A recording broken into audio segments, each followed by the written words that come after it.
ओम शांति। आज प्यारे बाप दादा के अनमोल मधुर महावाक्य हैं 7 मार्च 2026। आज की मुरली के सार में ज्ञान सागर बाबा ने ज्ञान की गुह्य बात को और माला को स्पष्ट करते हुए कहा कि माला 2 प्रकार की है। एक है विजय माला, जिसको विष्णु की माला कहते हैं, वरुण माला कहते हैं, विजय माला कहते हैं, जिनका पूजन भी होता है, सिमरण भी होता है। बाबा कहे विष्णु की माला को चैतन्य जीव आत्माओं की माला कहा जाता है। उनकी आत्मा और शरीर दोनों पवित्र हैं, इसलिए वह पूजी जाती है। दूसरी बाबा कहे रुद्र माला है, जो सिर्फ आत्माओं की माला है, क्योंकि शरीर तो अभी अपवित्र है, वह पूजे नहीं जा सकते हैं, उनका सिमरण होता है। रुद्र माला में जो दाने सिमरते हैं वह वास्तव में ब्राह्मणों के दाने हैं। जो ब्राह्मण भारत की सेवा में मददगार बनते हैं, उनको याद करते हैं, जो जास्ती सर्विस करते हैं। इसलिए पहले शिव बाबा फूल को नमन करते हैं, फिर मेरू दाना, फिर है नंबरवार दाने। बाबा कहे तुमसे कोई भी पूछे तो तुमको समझा हुआ होना चाहिए, फिर तुम उनको समझा सकते हो। और साथ में कहा जब आत्माएं सालिग्राम के रूप में है तब पूजी जाती हैं। शिव की पूजा होती है तो सालिग्राम की भी होती है, क्योंकि आत्मा पवित्र है, शरीर नहीं। सिमरण सिर्फ तुम्हारा किया जाता है, क्योंकि तुम सेवा के साथी बने हो। फिर दूसरी गुह्य बात समझाते कहा कि ज्ञान सागर बाप एक है, ब्रह्मपुत्र है बड़ी नदी, बाकी गंगाएं किस्म किस्म की अनेक प्रकार की है।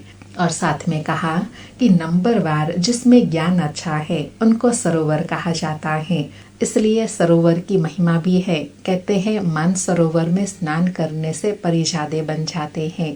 यह है ज्ञान अमृत की बात। ज्ञान अमृत से आत्मा स्वच्छ बनती है। फिर बाबा कहे जब सब तमो प्रधान अवस्था को पाते हैं तब मैं आता हूँ, सर्व की सदगति करता हूँ। सब वापस जाते हैं, फिर नए सिर चक्र शुरू होता है। बाबा कहे अभी तुम राजयोग सीखते हो, जो राजयोग सीखेंगे वही राजाएं पाएंगे, फिर राजा बने व प्रजा बने, अपने पुरुषार्थ पर हैं। कहा जाता है ना, अनपढ़े पढ़े लिखे के आगे भरी ढोएंगे, अर्थात कम पुरुषार्थ करने वाले अच्छा पुरुषार्थ करने वाले की नौकरी चाकरी करेंगे। फिर कहा कि 3 लोक है, निराकारी, आकारी और साकारी, मूल वतन, सूक्ष्म वतन और स्थूल वतन। बाबा कहे इस सृष्टि के आदि मध्य अंत को जानना है। इस सारे सृष्टि चक्र को जानने से ही तुम चक्रवर्ती राजा बनते हो। फिर सेवा और धारणा के लिए कहा कि तुमको अभी ज्ञान धन मिलता है तो फिर दान करना है। बाबा तुमको देते जाते हैं, तुम भी देते जाओ। यह अखुट खजाना है, सारा मदार धारणा पर है। जितनी धारणा करेंगे उतना उच्च पद पाएंगे। बाबा कहे ख्याल करो, कहाँ कौड़ी कहाँ हीरा। ज्ञान की धारणा से आत्मा हीरे तुल्य मूल्यवान बन जाती है। तो नशा दिलाते बाबा कहे अभी तुम कौड़ी से हीरे जैसा बनते हो। यह बातें किसी के स्वप्न में भी आई कि हम इतने मूल्यवान बनेंगे। तो बाबा कहे जब प्राप्ति इतनी ऊंची है तो बच्चों को कितनी मेहनत करनी चाहिए।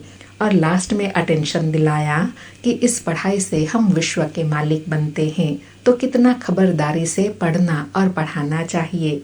ऐसी कोई बात ना हो जो निंदा करा दे। न किसी से लड़ना झगड़ना है, सबसे मीठा बोलना है, सबको बाप का परिचय देना है। बाबा कहते हैं दे दान तो छुटे ग्रहण, नंबर 1 दान है देह अभिमान का। इस समय तो तुम आत्म अभिमानी हो और परमात्मा अभिमानी बनते हो। यह तुम्हारा अमूल्य जीवन है, तो पढ़ाई पर पूरा अटेंशन रखना है। सुनते हैं प्यारे बाप दादा के अनमोल मधुर महावाक्य।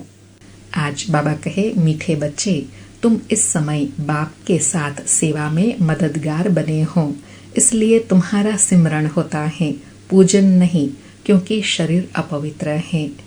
आज मुरली से प्रश्न है कौन सा नशा तुम बच्चों की बुद्धि में निरंतर रहना चाहिए।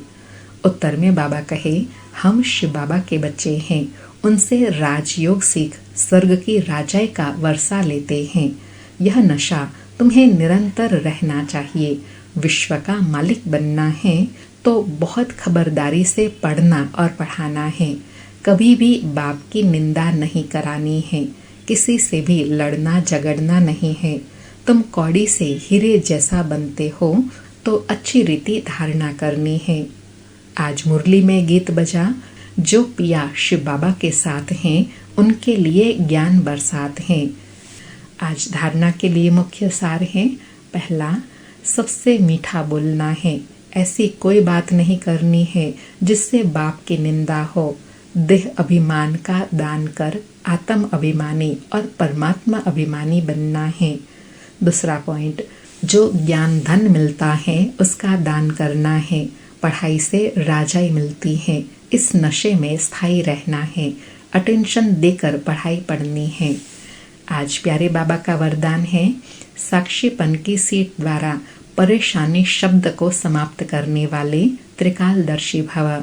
साक्षीपन की सीट द्वारा परेशानी शब्द को समाप्त करने वाले मास्टर त्रिकालदर्शी भव। स्पष्टीकरण है, ड्रामा में जो कुछ भी होता है उसमें कल्याण भरा हुआ है। क्यों क्या का क्वेश्चन समझदार के अंदर उठ नहीं सकता। नुकसान में भी कल्याण समाया हुआ है। बाप का साथ और हाथ है तो अकल्याण हो नहीं सकता। ऐसे शान की सीट पर रहो तो कभी परेशान नहीं हो सकते। साक्षीपन की सीट परेशानी शब्द को खत्म कर देती है। इसलिए त्रिकालदर्शी बन प्रतिज्ञा करो कि न परेशान होंगे न परेशान करेंगे। बाबा कहे, सब परेशानी से मुक्त कब रह सकेंगे, जब सदा यह स्मृति रहेगी कि हमारा हाथ बाबा के हाथ में है तो अकल्याण हो ही नहीं सकता है। इस नशे की, इस शान की सीट पर सेट हो जाएंगे, इस ड्रामा के त्रिकालदर्शी सीट पर सेट होकर देखेंगे तो कभी परेशान नहीं होंगे।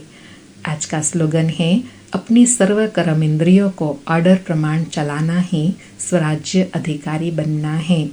अपनी सर्व कर्म इंद्रियों को ऑर्डर प्रमाण चलाना ही स्वराज्य अधिकारी बनना है। आज के अव्यक्त इशारे हैं, निश्चय के फाउंडेशन को मजबूत कर सदा निर्भय और निश्चिंत रहो। आज निश्चय की विशेषता बताई कि निश्चय बुद्धि का अर्थ है बेफिक्र बादशाह, वही बाप समान है।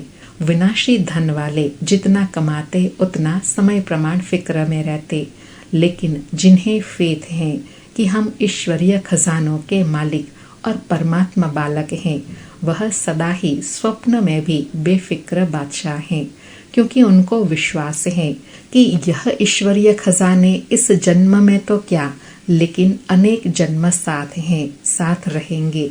इसलिए वह निश्चय बुद्धि निश्चिंत रहते हैं।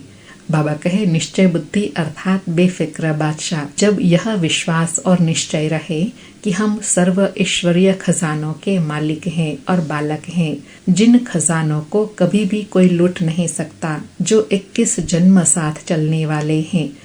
अच्छा, ओम शांति। शुक्रिया बाबा, शुक्रिया।